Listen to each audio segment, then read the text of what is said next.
Hello. Today I'm so excited to be sharing with you the Atelier Joy Roll-Up Organizer. This can be used for storing makeup or grooming products, art supplies, brushes, anything you want to keep handy in one place. It's got handles you can use for hanging or carrying and Velcro closure. This would make a fabulous gift. You can find this and my other patterns on my Atelier Joy Etsy shop linked below. The pattern is available for immediate download. Once you've got it on your computer, you print it out,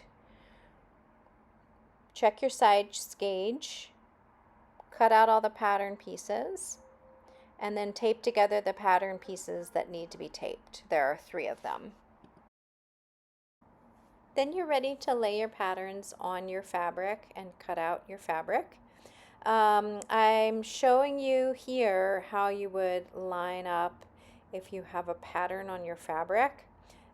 So if you wanted to center that, you would fold the pattern in half and then line it up on the center point of that pattern and then pin it in place.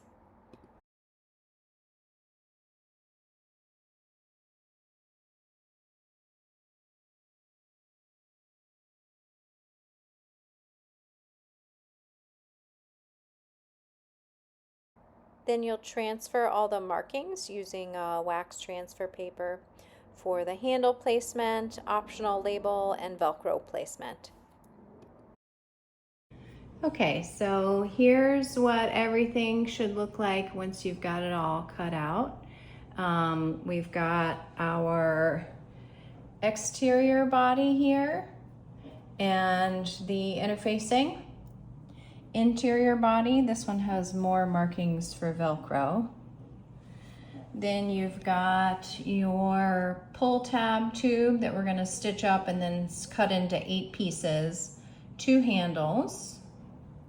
And then I'm going to come down here. We've got your inner compartments, and this is the exterior fabric for it, the lining fabric for it, and the fusible interfacing for it.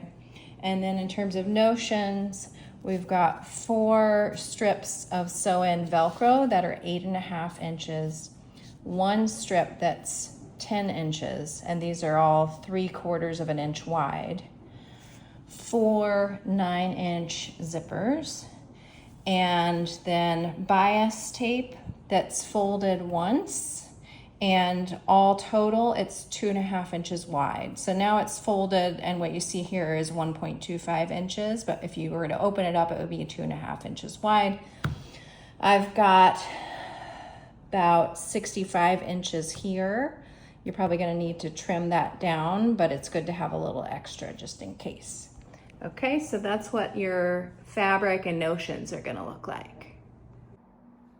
Apply your interfacing to the back of the exterior body and to all of the compartment or pouch pieces. Then you're going to apply the soft side of the shorter Velcro pieces to your pouches, 4 of them. And you're going to apply the hard hook side of the long Velcro to the top of the body interior.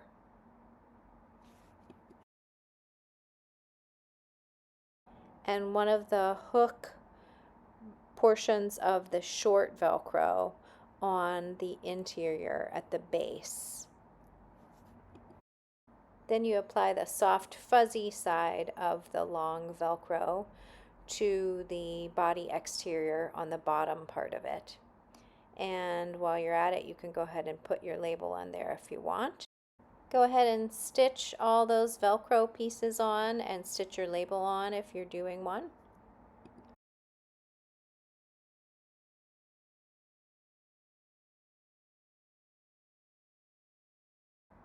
So at this point you've got your 4 pouch pieces with interfacing and Velcro on them.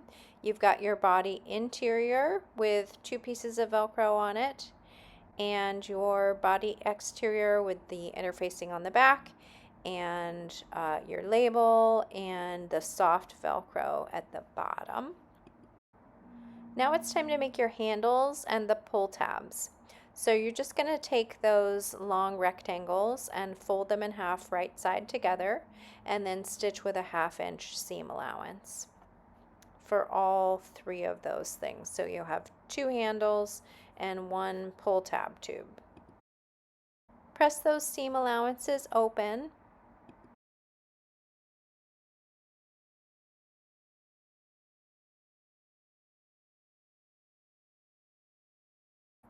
And then trim the seam allowances to 1/8 of an inch for all 3 of those. Then you're going to turn those tubes right side out by using a safety pin and running it through the middle of the tube. Once you've got it right side out, then give it a good press and top stitch as close as you can to the edges. Now on that pull tab tube, you want to cut that into segments that are 1 3/4 inches long each. And you want to have 8 segments. Back to the handles, you'll fold under 1/2 inch on each end of the handle and then pin it onto the body exterior where the handle placement markings are.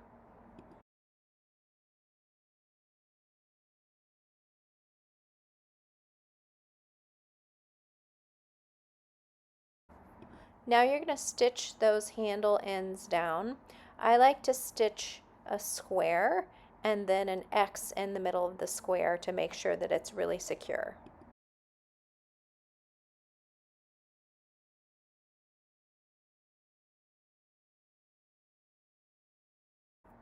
Okay, so now we're ready to put the layers of our body together.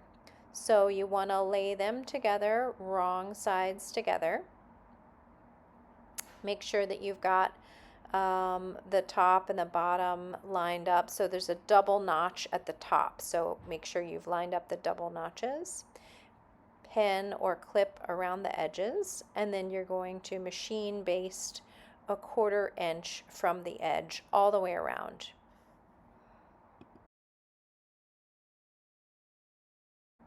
Now we're ready to add those last 3 strips of the hook Velcro, those shorter strips.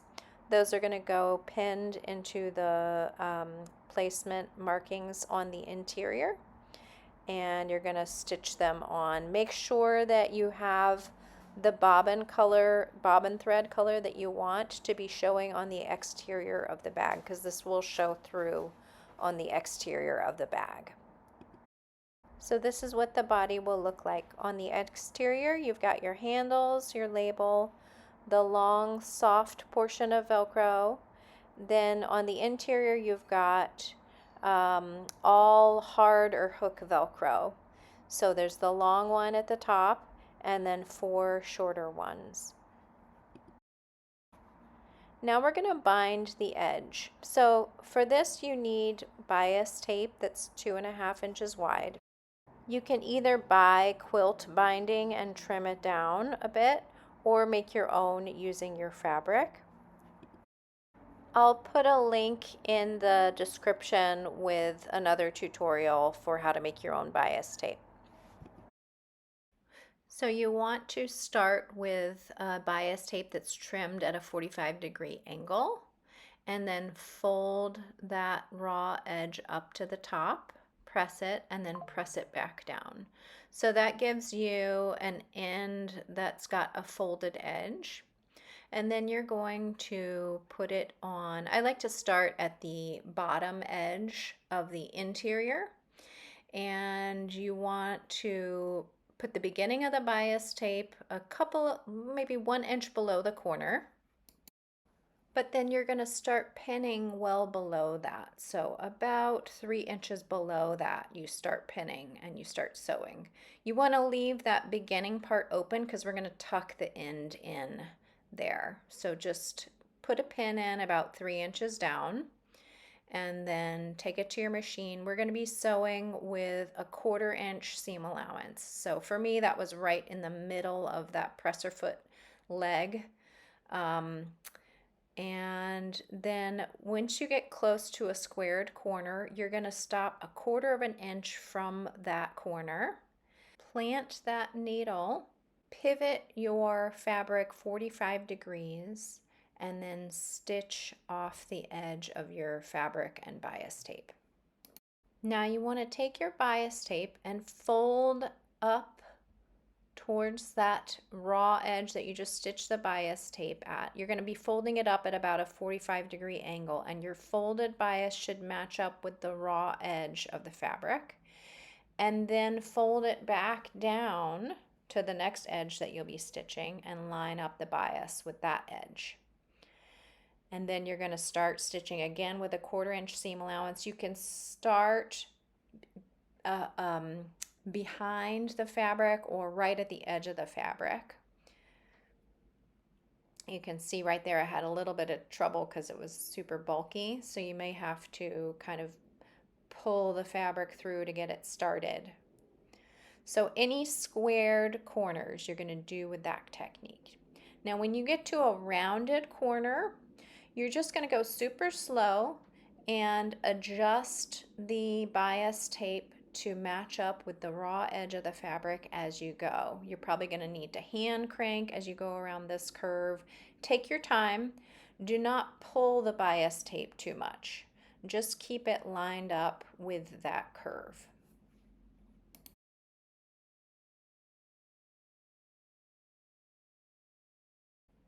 So now we're coming up on that other squared corner. Again, you're going to stop 1/4 of an inch from the edge, pivot 45 degrees and sew off the edge, and then fold your bias tape up and back down. And then you're just going to sew until you get about a 1/2 inch down. And then you need to stop because we're going to position the end of that bias tape inside the beginning. So you want to trim it off well below where that beginning starts so that it overlaps nicely, and then tuck it right in there. Make sure it's tight but not pulled too tight, and then you just keep stitching with a 1/4 inch seam allowance until you meet up with where you started stitching. You may have to keep adjusting that tucked part. Now you're going to use your iron to press that bias tape away from the body, and then pull it back over to the other side, the exterior side, and press it.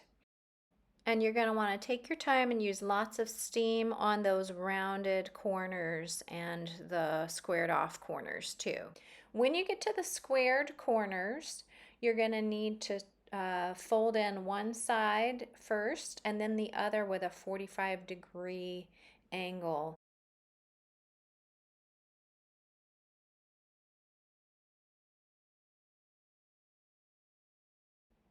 I like to clip the binding closed with these quilting clips. You can also pin it if you prefer. And then you're going to be top stitching from the exterior side as close as you can to that folded edge of the bias.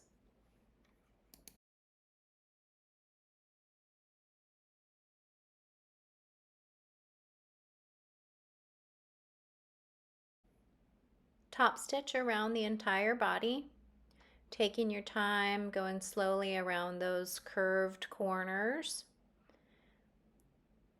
And then on the squared corners, you slowly go up to right where that 45-degree fold is. Plant your needle right there, and then pivot 90 degrees and keep sewing.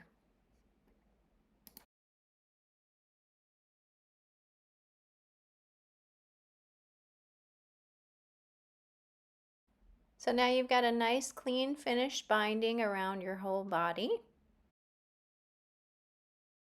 And we're ready to move on to the pouches. So the first step is to apply your pull tabs. And you want to fold each of those pull tabs over and base them onto the pouch between those notches on one of the angled sides. Then you're going to prep your zippers. So for this, you want to fold back those little tabs on the top and the bottom. Fold them to the back side of the zipper and at a slight angle so they're not going to get caught up in the teeth of the zipper. And then just tack those by hand with a couple of stitches. So you want to do that for all of your zippers, all four ends.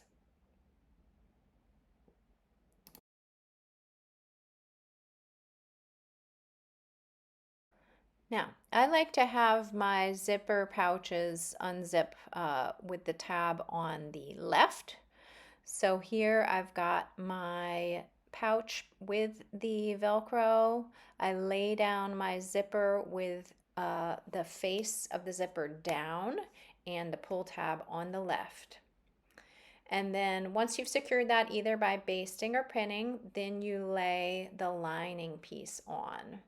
And you want the wrong side of the lining to be touching the zipper. In my case, my lining is the same front and back, so it doesn't really matter. And then you're going to pin or clip that in place and stitch it on your machine with a zipper foot. I ended up stitching with a 5/16 of an inch seam allowance. And when you get to the area near the zipper pull, you're going to want to plant your needle and pick up your presser foot and pull that zipper pull away from all of your sewing. And then again, put your needle back down and finish sewing. Okay, so now we've got that done, and you want to finger press or press with your iron and get all that fabric away from the zipper teeth. Then you're going to top stitch. Just start right where the zipper starts. And you're going to top stitch about 1/8 of an inch from that folded edge that connects the fabric to the zipper. And here you're going through the exterior fabric, the zipper, and the lining. Make sure that the lining is not anywhere near the teeth. Okay, now we're ready to apply the other side of the pouch and lining to the zipper. So you want to lay your exterior fabric down on the right side of the zipper, wrong side of the fabric facing each other, and you want to line up against that raw edge of the zipper and make sure that it's aligned with where the other fabric was. Pin or clip that in place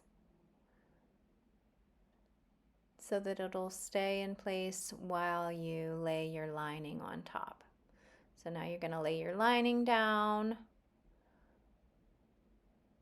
and include that in the pinning and clipping.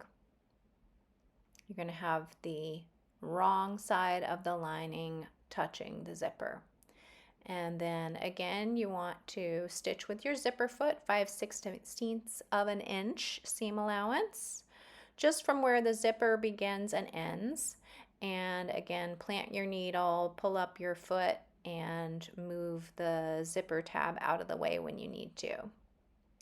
Then you're going to press or finger press that fabric and lining away from the zipper teeth. You can pin it in place. And then again, you're going to top stitch about a scant 1/8 of an inch, closer if you can, to where that folded fabric meets up with the zipper. Start and end that top stitching where the zipper starts and ends. You don't need to extend past that. Okay, so now we're going to pin the right sides of the pouch exterior together along that long base edge. And then you're going to pin with right sides together the lining, but you are going to leave about a 4-inch opening at the bottom so that we can turn it through that opening at the end of this process. And you're going to pin those angled edges that are closest to the zippers. Pin those on the exterior fabric and then pin the lining fabric together The lining might not match up exactly, but it's going to be on the inside. You're not really going to see that, so don't worry too much about it. And also, before you pin it all closed, push that zipper about halfway open.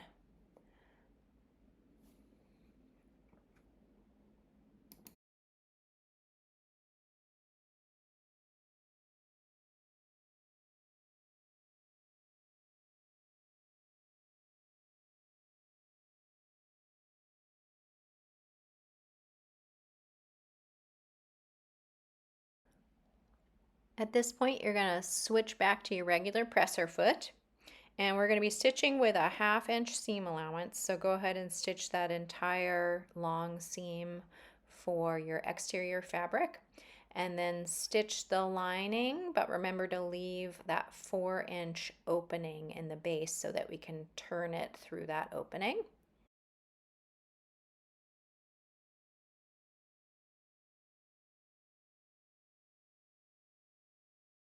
And then you're going to stitch those angled sides. You want to stitch right up to where the seam is, where the lining and the exterior are meeting, and then plant your needle and pivot. So you can see we've got that long edge of the exterior sewn, the lining sewn with the 4-inch opening, and then those angled edges by the zipper are sewed in kind of a V.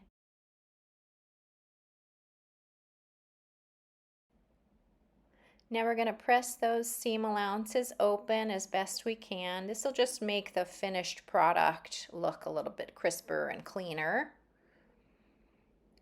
Pressing the seam allowances open on those V's is a challenge, but just do your best, especially at the ends of the seams, because that's where we need the seam allowances to be open.